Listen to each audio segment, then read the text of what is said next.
Buenas tardes a todos. En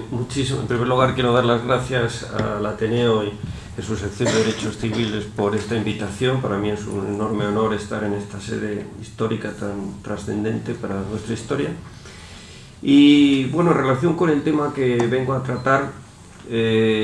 una vez que Ignacio ha comentado los dos pilares fundamentales de la ley, que es la creación de esa autoridad administrativa dedicada, autoridad independiente dedicada a investigar la corrupción dentro de la administración, y el estatuto de protección al denunciante, y yo quisiera fijarme en algunas cuestiones fundamentales que acompañan a la ley, que van en disposiciones finales de carácter más jurídico y que en nuestra opinión pues tienen una enorme importancia como instrumentos contundentes de lucha contra la corrupción, esa lacra que nos afecta tanto. Por supuesto, han quedado muchas cosas fuera, porque una ley ómnibus contra la corrupción es que medidas contra la corrupción hay infinitas, ¿no? Se pueden adoptar de todo tipo. Quizá había una serie de medidas interesantes que se suponía que iban a tener su curso en otras reformas procesales y que ahora, con la crisis del Pacto sobre la Justicia, pues ya veremos a ver qué pasa con ellos, pero que sin duda son importantes. Está, por ejemplo, el tema desde el punto de vista sustantivo de crear eximentes penales para las personas que colaboren con la justicia. Ustedes se pueden imaginar que los denunciantes más interesantes para la hora de reventar tramas criminales de corrupción, pues probablemente son gente que de alguna forma está ciertamente involucrada en esa corrupción. La posibilidad de eximirles de toda pena si colaboran realmente con la Administración de Justicia a la hora de denunciar esa trama, pues es muy interesante. Quizá eso ha faltado un poco aquí porque ahora solo tenemos para el cohecho y habría que extenderlo a otros delitos. También el tema de regulación en el ámbito procesal, el tema de regular bien el tema de la acumulación procesal, tema de suprimir las declaraciones testificales privilegiadas que entorpecen muchísimo la investigación de la corrupción, el tema también de crear verdaderas unidades periciales que dependan del juez de instrucción y no dependan de la administración. Ahora, claro, a la hora de investigar delitos tributarios, los jueces tienen que apoyarse en funcionarios que dependen del Ministerio de Hacienda y que, claro, su incentivo para colaborar en tramas que van a dejar en mal lugar al gobierno que les sustenta, pues es muy limitado, ¿no? Entonces, evidentemente, pues hay muchas medidas que se pueden hacer para luchar contra la corrupción en este ámbito, pero las que la ley en este punto ha considerado fundamentales y por tanto se ha centrado en ellas, en el ámbito jurídico, son 4 que yo quería relatarles brevemente, sin perjuicio que luego Jesús, que además tiene mucha experiencia, evidentemente es magistrado en el ámbito de la persecución de la corrupción, pueda afinar y complementar, y ustedes por supuesto en el coloquio pues preguntar. En primer lugar, tenemos un tema que es interesante, que viene en la disposición final primera, que declara inelegibles para ser elegidos diputados, para presentarse a las elecciones, simplemente a personas que han sido encausados por delitos de corrupción, delitos contra la administración pública, etc. Ahora, en este momento, no se pueden presentar a las elecciones las personas que han sido condenadas, aunque la sentencia no sea firme. Y la ley lo que pretende es anticipar el momento, es decir, anticiparlo a que simplemente estén encausados. Realmente esto no sería necesario en una democracia avanzada, verdaderamente. O sea, en otros países donde una persona dimite porque ha pagado una chocolatina con dinero público, es impensable que nadie se vaya a presentar a unas elecciones si está procesado en un procedimiento de corrupción. Ningún partido va a presentar a esa persona en sus listas, ¿no? Pero en España eso ocurre porque los partidos dominan de tal forma la vida política y se cubren unos a otros de tal manera que es que vemos ese espectáculo deleznable, ¿no?, que tanto perjudica a la democracia. Por eso se piensa que es necesario anticipar ese momento.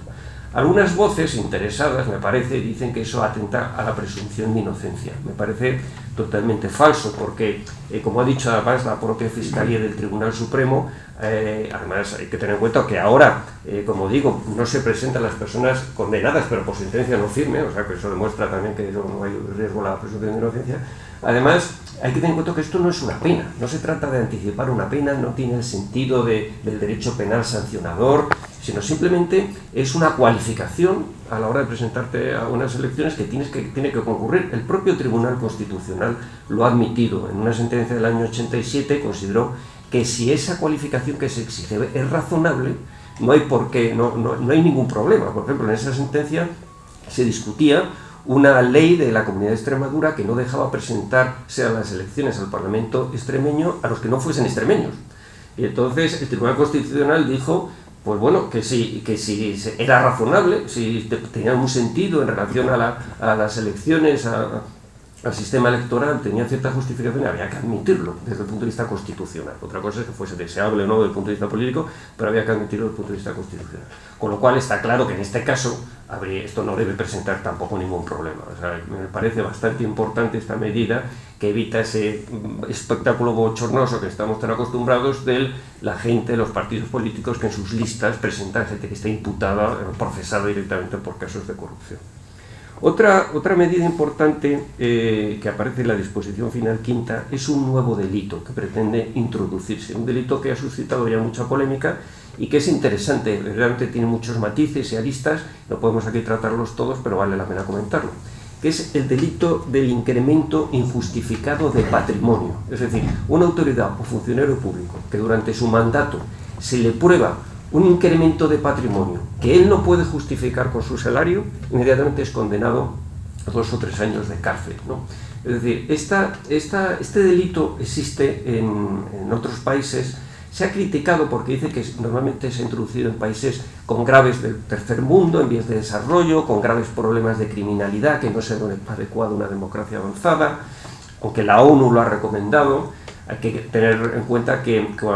es curioso que el famoso fundador de Singapur, Lee Kuan Yew, que cuando le preguntaban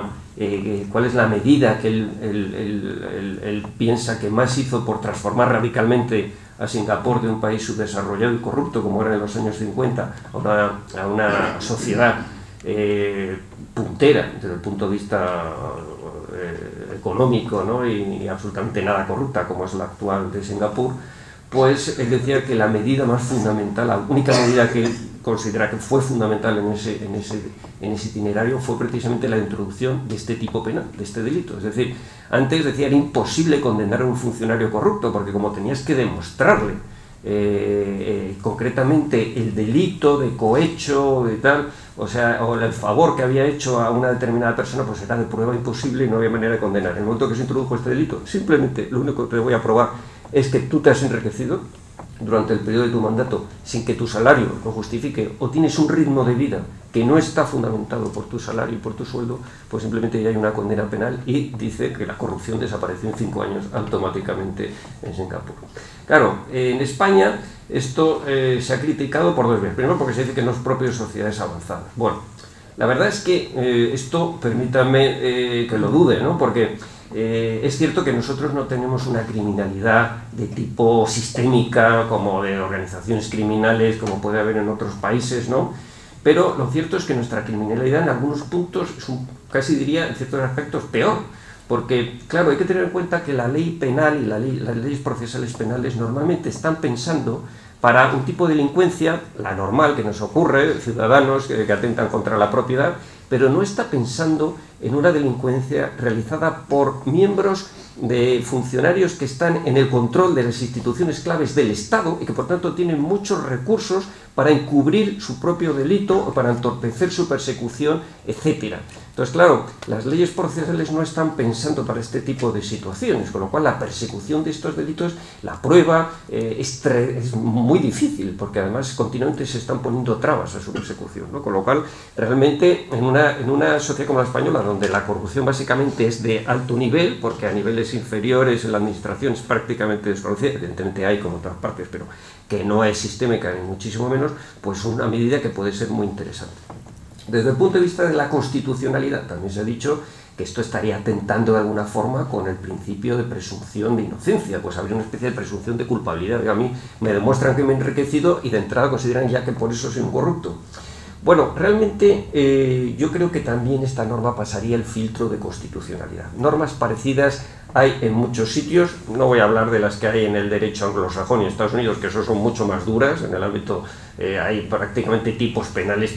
puramente objetivos en el derecho anglosajón, que es que no presumen la culpabilidad, no admiten ni la prueba en contrario, sino en el ámbito de la Unión Europea, pues tenemos un país muy próximo como Francia, que tiene tipos penales bastante parecidos. Hay un caso muy famoso del Tribunal Europeo de Derechos Humanos donde trató un tipo penal francés que era el delito de introducción ilícita en Francia de droga, ¿no? o de sustancias prohibidas. Entonces el tipo está redactado de forma muy objetiva y dice que si a uno le pillan metiendo en Francia droga, pues le caen 3 años de cárcel y se acabó, ¿no? Claro, una persona, en un caso bastante curioso y rocambolesco, que venía de África, pues bueno, no les cuento la historia, aunque es curiosa, resultó que impugnó esta condena diciendo que había una presunción de culpabilidad atentatoria a la Constitución francesa y los principios del derecho europeo y que no podía admitirse. Pero lo cierto es que el Tribunal de Estrasburgo dijo que en la medida en que se le permite al acusado, se le da la opción de probar que ha habido fuerza mayor o ignorancia a la hora de introducir esas sustancias en Francia, pues se le está dando la posibilidad de combatir una especie de presunción de culpabilidad. Es decir, el Estado lo único que tiene que demostrar es el hecho. Se ha producido un hecho y a partir de ese momento se desplaza la prueba al otro lado para que sea el otro el que diga no, se ha cometido este hecho pero con total ignorancia, desconocimiento, fuerza mayor, etc. Realmente el Tribunal por eso de Estrasburgo ha admitido esta situación y por tanto aquí no nos encontramos en un caso muy distinto. Nos encontramos en el caso de que el Estado tiene que probar que un funcionario se ha enriquecido injustamente, ilícitamente, con un patrimonio que no se justifica con su sueldo, y a ese funcionario luego le tiene que tocar probar que no, que efectivamente eso es porque es una herencia del abuelo o eso es porque realmente desconoce totalmente dónde viene y se puede probar que se ha hecho esa transferencia patrimonial sin su conocimiento. Bueno, como digo, es un tema interesante pero que tiene muchísima importancia según todos los expertos como instrumento clave en la lucha contra la corrupción. Otro tema importante es el tema del indulto. Ustedes saben que del indulto se ha abusado una barbaridad en los últimos años para perdonar los delitos a los amigos, a los cómplices, a la clientela, a la gente del partido, etc. Y claro, intentar limitar esto es fundamental, porque claro, si el corrupto sabe que puede ser indultado, no va a hablar, no va a colaborar, no tiene ningún incentivo especial para colaborar con la justicia. Es fundamental establecer unos límites a esta posibilidad, ¿no? La ley establece un triple nivel, dice que determinados delitos que no se van a poder indultar, son delitos básicamente contrarios a la administración, delitos contra la administración pública, terrorismo, otros que solamente se podrán indultar con el voto favorable, con la opinión favorable del tribunal que ha condenado, porque lo considera socialmente adecuado, y otros, y para el resto, que son delitos contra la seguridad social básicamente y contra la hacienda pública, y luego otros delitos, el resto, que por lo menos todos los demás se pueden indultar, pero tienen que hacerse de forma motivada, explicando por qué se indulta, ¿no? Al mismo tiempo que esta ley, que este proyecto, el Partido Socialista ha introducido también su propio proyecto de indulto, que no es muy diferente. O sea, yo creo que se podría llegar a un acuerdo entre las fuerzas políticas para fusionar estos dos proyectos en una solución satisfactoria para todos, porque lo que hace el Partido Socialista es considerar que hay unos delitos que no se pueden indultar, efectivamente, y para el resto exige la motivación y además siempre el voto, la opinión favorable del tribunal. Contra estas normas, algún sector importante de la sociedad civil, contra estas propuestas, ha expresado su oposición. Por ejemplo, Cibio,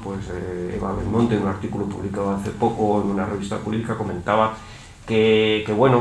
estas normas no son muy adecuadas porque son un poco indefinidas y por otro lado tampoco se entiende por qué hay unos delitos que no se pueden indultar y otros sí, y por qué hay unos delitos contra la administración pública que no se pueden indultar, mientras que hay delitos más graves que sí se pueden indultar, alegando que, por ejemplo, algunos de los casos más escandalosos de indulto que se han producido en los últimos años, pues son precisamente de los que se pueden indultar, como el caso del famoso kamikaze o el caso de los Mossos de Escuadra indultados por torturas, ¿no? Es verdad que estas críticas tienen cierta justificación, pero también hay que tener en cuenta que establecer determinados delitos que no se pueden indultar es muy importante, no en función de la gravedad del delito, sino en función de la conexión político-clientela. Es decir, si hay delitos que no se pueden indultar, no es porque sean más graves que otros, es porque esos delitos son los que sustentan las tramas corruptas y es más proclive que una persona quiera indultar por motivos corruptos ese tipo de delitos que otro. Es decir, es muy difícil que se quiera indultar una violación, un asesinato por motivos políticos. O sea, realmente, hombre, posible imaginarlo, pero vamos, que no es lo normal. Mientras que delitos contra la administración pública, claro, eso sí que interesa indultarlos, porque son los amiguetes a los que se quiere salvar la cara a través del indulto, ¿no? Entonces, está bien que sean esos precisamente los que no se pueden indultar. No se quiere decir que sean menos graves que los otros, ¿no? Por eso la postura del PSOE introduce aquí el tema, por ejemplo, que distorsiona un poco, que yo comprendo que tiene justificación en cuanto a la gravedad, que es el tema de la violencia de género. Considera que no debe indultarse. Y es cierto que desde el punto de vista de la gravedad sí. Lo que pasa es que no encaja en esta idea de que el indulto realmente lo que pretende es que no se indulten los delitos que ayudan a los amiguetes, que son los de, como digo, los de contrarios a la administración pública, fiscales, etc. Pero bueno, yo creo que se podría llegar a un acuerdo entre el PSOE y el Ciudadanos y el resto de las fuerzas políticas para tener por fin, después de un siglo y pico, tener una ley de indulto que sea adecuada a las circunstancias y que luche contra la corrupción y que no la favorezca como tenemos ahora. Y por último, para terminar, quería mencionar, aunque yo estoy seguro que Jesús va a hablar de esto también, el tema de los límites a la instrucción, porque esto es el famoso artículo 324 de la Ley de Enjuiciamiento Criminal, que el proyecto pretende suprimir. Saben ustedes que hubo un montón de polémicas sobre esto hace unos años cuando se introdujo la reforma, porque introdujo un tope máximo, un plazo máximo a la instrucción. Claro, nos encontramos con causas muy complejas de corrupción, muy difíciles de instruir, con todo tipo de aristas, etcétera, que no se pueden instruir materialmente en 6 meses porque es imposible, y que se corría el riesgo de que caducase la instrucción produciendo situaciones de impunidad. Y además es que el propio Consejo de Europa advirtió que planteado de tal forma como se estaba planteando, como se ha planteado tras la reforma, había riesgo de impunidad. Entonces, claro, en este momento, con la reforma que se quiere suprimir, que este artículo quiere suprimir, tenemos un plazo de 6 meses para instruir, que se puede prorrogar hasta 18, pero a instancia del Ministerio Fiscal, y luego tiene también otras prórrogas posibles, en caso de que sea causa compleja, hasta 18 meses, luego otros 18, pero siempre las prórrogas a instancia del Ministerio Fiscal. Claro,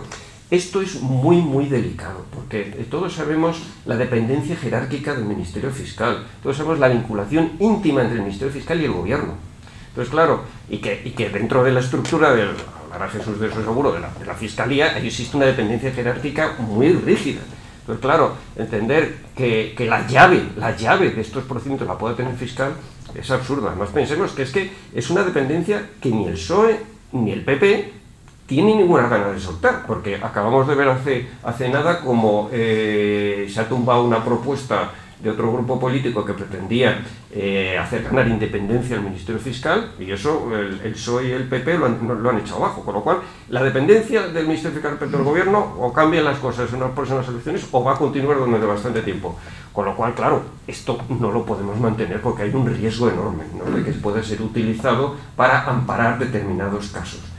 Se podría utilizar una vía intermedia, no tener por qué suprimir la reforma, volver a la situación anterior, que también es verdad que tener una instrucción sin plazo real pues tampoco muy razonable, pero se podría establecer una solución intermedia que pase básicamente porque sea el propio juez de instrucción, a través de una decisión motivada, que podrá ser recurrida si es inconsistente, el que decida prorrogar por cuestiones suficientemente motivadas la instrucción cuando así proceda, pero que no dependa del Ministerio Fiscal. Bueno, en definitiva, simplemente les he querido comentar 4 reformas muy importantes que acompañan a esta ley, a los 2 pilares básicos de la autoridad independiente y de la protección del denunciante, y que justifican su nombre, aunque hemos visto que hay cosas que quedan fuera, pero justifican su denominación de ley ómnibus.